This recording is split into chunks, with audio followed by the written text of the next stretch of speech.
रक्षा road की तरफ रक्षा का मुँह था, जैसे मतलब कि सीधा रक्षा रोड की तरफ था, तो मतलब कि बैग नहीं था, सीधा था रोड की तरफ। तो जब हम बैठने लगे हैं, जो मेरा कज़न था, एक मेरा कज़न था तनवीर, वो ड्राइवर को पैसे देने लगे और दूसरे पार्किंग वाले को जो पार्किंग फ़ीस होती है वो देने लग गया। बाकी एक मेरा कज़न, मेरी बीवी और मैं, हम रिक्शे में बैठने के लिए पीछे आए। मैंने बैठना था आगे, तो जो मेरा कज़न था और मेरी बीवी, मेरी अम्मी और मेरी मामी और मेरा बच्चा वो पीछे ऑलरेडी बैठे थे रिक्शे के अंदर। तो पहले मेरा कज़न बैठने लगा, अम्मी ने आवाज़ दी कि पहले अपनी आपी को बैठने दो, फिर आप बैठ जाना। तो जो मेरा कज़न खड़ा था उसके पीछे मेरी वाइफ़ खड़ी थी।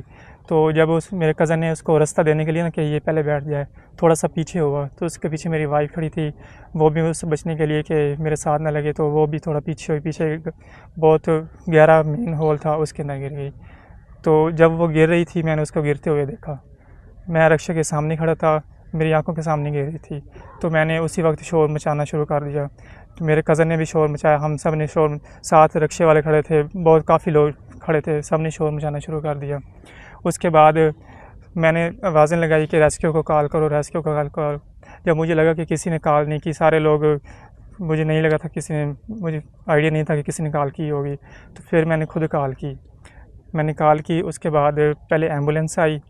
एम्बुलेंस आने के बाद वो सिर्फ लोग आए थे, उन्होंने देखा, उसके बाद उन्होंने पीछे कॉल की। फिर 10 मिनट बाद बड़ी गाड़ी आई, तो फिर वो आए, उन्होंने लाइफ जैकेट पहनी। सीढ़ी नीचे, पहले उन्होंने बड़ा सा बांस था लंबा सा, उन्होंने नीचे देखा कितनी गहराई है, फिर उसके बाद उन्होंने सीढ़ी नीचे उतारी। तो पहले एक अंदर गया, तो उसके बाद उन्होंने अपनी मतलब के चेक किया, तो उन्होंने ये कहना शुरू कर दिया कि जो हौदी है ना, मेन होल है, उसके आगे जो पैप जाते हैं वो जो है वो 1.5 फुट चौड़े हैं उनका, तो इससे आगे लाश नहीं जा सकती। तो मतलब कि वो आपस में कम्युनिकेशन कर रहे थे, एक दूसरे को बता रहे थे कि ये आगे नहीं जा सकती। तो पुलिस वाले भी मुझसे पूछ रहे थे, जो रेस्क्यू वाले थे वो भी मुझसे पूछ रहे थे कि आप कन्फर्म हमें बताएं कि इसी होल में। मैंने उनको बताया कि मैंने अपनी आंखों से देखा है कि इसी होल में गिरी है।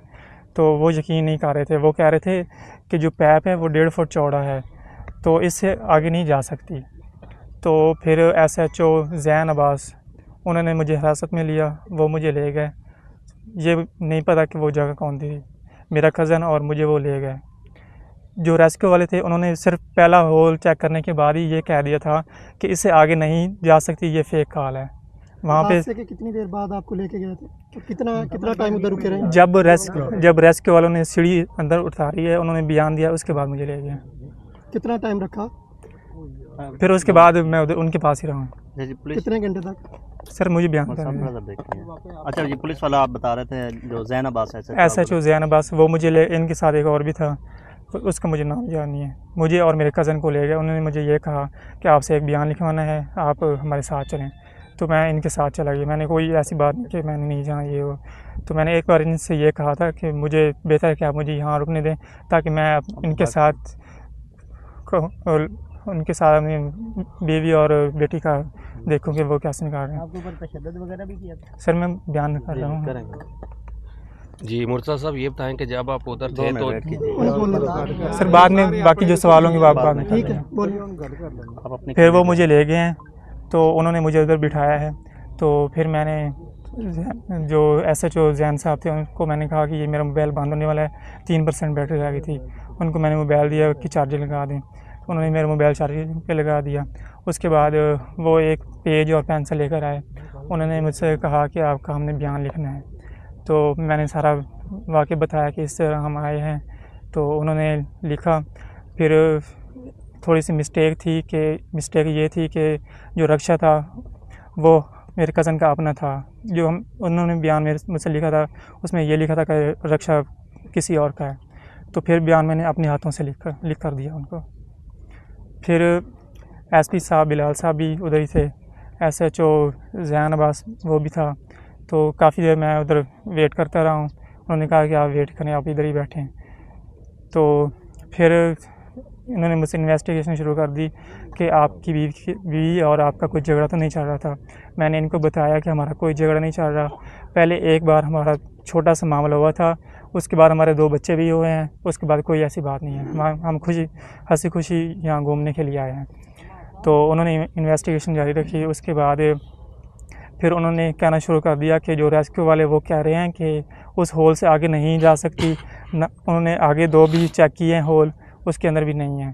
तो आप हमें सच बता दो कि आप बोल तो नहीं रहे कि इसी कुएं में गिरी है या कहीं कि आप भूल रहे हो कि शायद किसी और होल में गिरी हो। मैंने कहा मैं उधर ही खड़ा रहा हूँ, मैंने अपनी आंखों से देखा है कि उसी के अंदर ही गिरी है। तो फिर मैं उधर बैठा रहा हूँ। तो उसके बाद इन्होंने कहा है मतलब कि वो करते रहे आपस में बातें कि जो सेफ सिटी के कैमरे हैं वो चेक करें। तो इन्होंने कैमरे चेक कर लिए थे, उसमें हम नज़र आ रहे थे। तो जो SHO ज़ैन अब्बास थे वो मुझे ये कहते रहे कि हमने कैमरे चेक किए हैं, जो सेफ सिटी के हेड हैं वो भी उधर बैठे हैं, कैमरे चेक कर रहे हैं।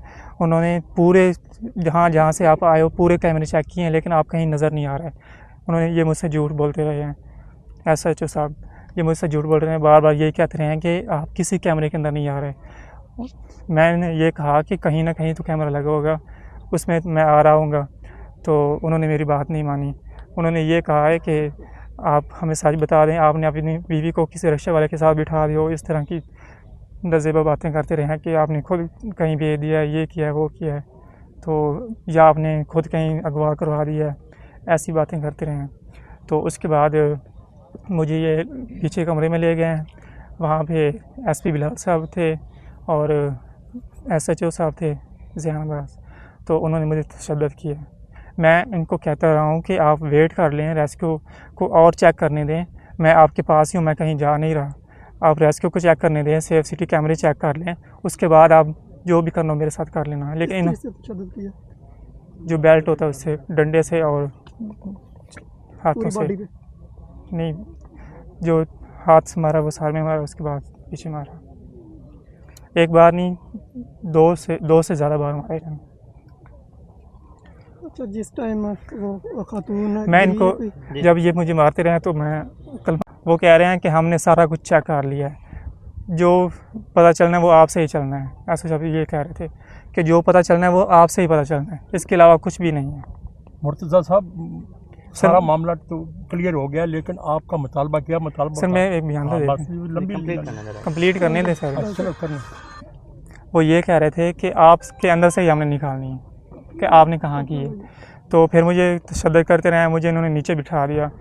फिर जब मेरा मोबाइल चार्जर हो गया, ये मेरे पास ले आए हैं, तो इन्होंने मुझे कहीं कॉल वगैरह भी नहीं करने दी। तो फिर इन्होंने मुझसे मोबाइल ले लिया, मोबाइल का लॉक, तमाम ऐप्स का लॉक जो SIM ही होता है वो इन्होंने मुझसे पूछा। मैंने एक बार पहली बार ही बता दिया, कोई ये नहीं कहा कि मैं नहीं बताता, ये ऐसी कोई बात नहीं की। तो फिर ये मेरे कज़न को ले गए, जो मेरा कज़न था ना वो भी साथ ही गया था मेरे, उसका भी इन्होंने बयान लिखवाया। फिर वो इसको ले गया है उधर सेफ सिटी कैमरों में, उसने फिर इनको दिखाया कि हम ये हैं। तो फिर जब आए फिर कहते हैं आप जो रोड क्रॉस करने तक तो आए हो, आगे वो रेस्क्यू वाले कह रहे हो कि आप उसके अंदर नहीं गिरे, तो आप बताओ ये कहाँ है। तो मैंने उनको बताया कि सर आप मज़ीद इन्वेस्टिगेशन करें, रेस्क्यू वाले से पूछें, उसके अंदर ही है। मैंने कहा कि मुझे पूरा लाहौर के नाले क्यों ना खुदवाने पड़े, मैं यहाँ से निकलवा कर जाऊँगा, ये इसके अंदर ही आपको मिलेगी। सर फिर मुझे DIG साहब की कॉल आई है, उन्होंने मुझे कहा है कि आपके साथ जो भी वाक़या हुआ है आप मुझे बताएं। DIG साहब ने कहा कि मैं उस्मान साहब बात कर रहा हूँ, आपके साथ जो भी मामला पेश है आपने झूठ नहीं बोलना, आपने मुझे बता देना, हम आपके साथ कोऑपरेट करेंगे।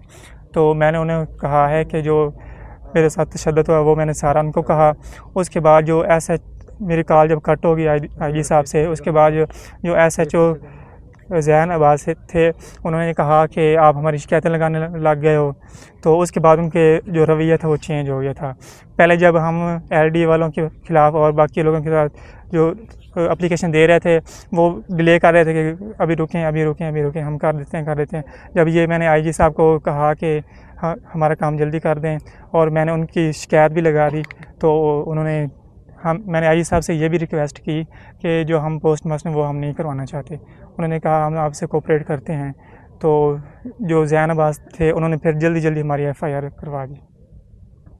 अच्छा, मैं वज़ीर मरीम नवाज़ के इक़दामात से आप मुतमईन हैं और उसने कोई मुतालबा करना चाहते हैं तो आप? मरीम नवाज़ साहब ने बहुत जल्द एक्शन लिया।